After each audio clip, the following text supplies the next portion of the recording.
Okay, guys, apologies again, but you're probably getting used to being stopped abruptly by now. Stick them in the chat bar if you haven't already done so, your narratives, your story solutions. What we'd like you guys to do is vote on the table number that you like the best, that you think would be the most effective.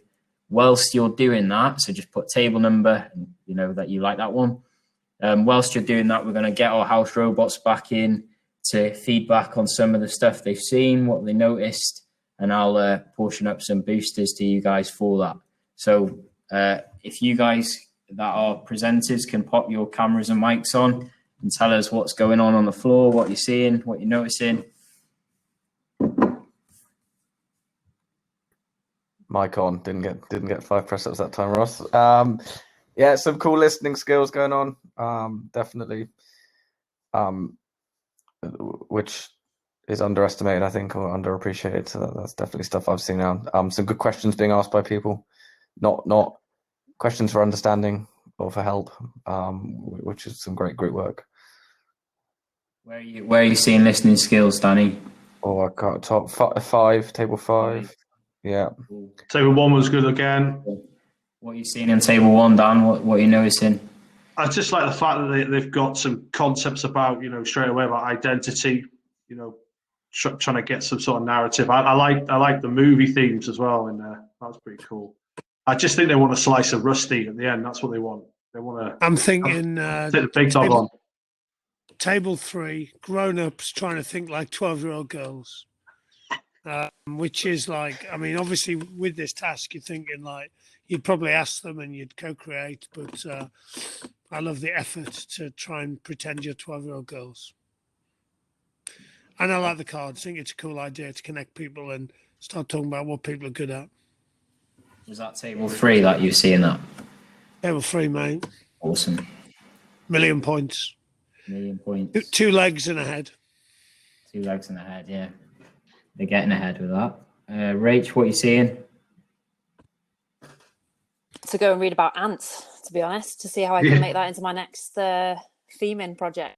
But no, just on that, just to maybe like how you transfer that story to make it relevant to maybe the way you play or something like that. I think that's a pretty cool idea that they've got a little bit of a concept of that to take into how they play as well, which is quite nice. Makes them buy into the story a little bit better, probably. I think it's table 5, but awesome. I'll drop in Google ants later. Guys, there's some really rich stuff in that chat bar, and I appreciate you probably still reading away, so no rush. Just stick the table you like, the table number, and whichever table number gets the most will give the arm package for the robot, and then we'll play the last round. So not long to go. Thanks if you're still hanging on in there. This one is different, so another concept for you to explore a bit.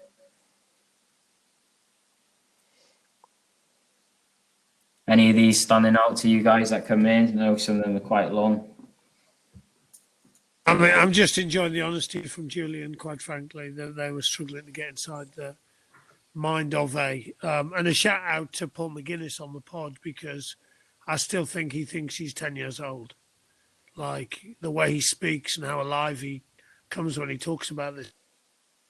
I think it's like, and if Fletch can get on, I'm sure he'll talk about it, but I just think storytelling's like completely underappreciated in coaching. Like, helps us attach meaning to stuff. It connects us to emotion. It connects us. It's like really important.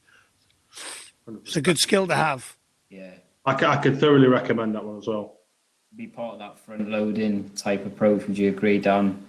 In how we create the environment, not just physically, but in the minds of the kids as well. It's the stuff off the pitch. The stuff on the pitch is just that hour. They got the 24 hours away from the pitch, and if you can create meaning and connection to the stuff beforehand, it makes everything so much easier. It can't be just seen as an isolated, drill or an isolated session. It's got to be part of something bigger and more meaningful. Yeah, I do like number 9, the TikTok diary. I like that. Yeah, that sense of belonging, I think, is really important. And it's a really cool way of accelerating that process of being part of something. Stories are cool, man. But theming their season around the Tour de France, and they have all the different jerseys. And the yellow jersey is for the player that's helped the team do best at the weekend, and it's yet to be won by a player that played at the weekend. So it's actually been a player outside the 23 every week so far who's had the biggest impact in the week. So it's actually revved help some people who are outside the squad. I thought it was a brilliant idea. Stolen. Well done. Thank you. So just while people are putting stuff in, last round is a scenario round, and which I'll introduce, and we might quickly discuss afterwards how it could be applied. We'll see how much time we get. So I'll tot these up, Dan. I'll put the next slide on for you to read out. Is that okay? Peachy. Cool. So last round.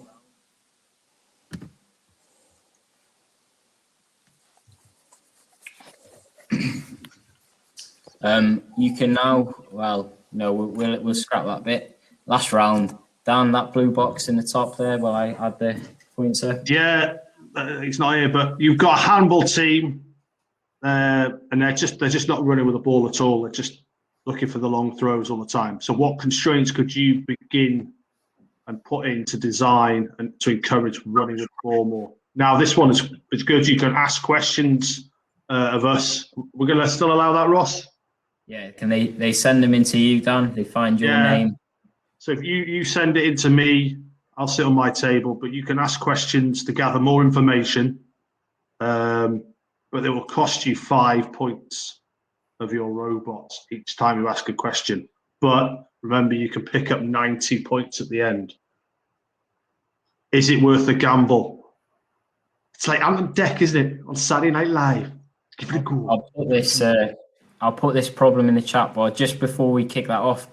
Any practical examples for how we might use this in a practice setting, giving players options to get more intel for a problem.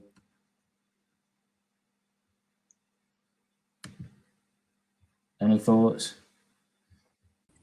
Yeah, I would probably like Amy Price's stuff around pauses to, and one of the options being a clue is something to consider, maybe.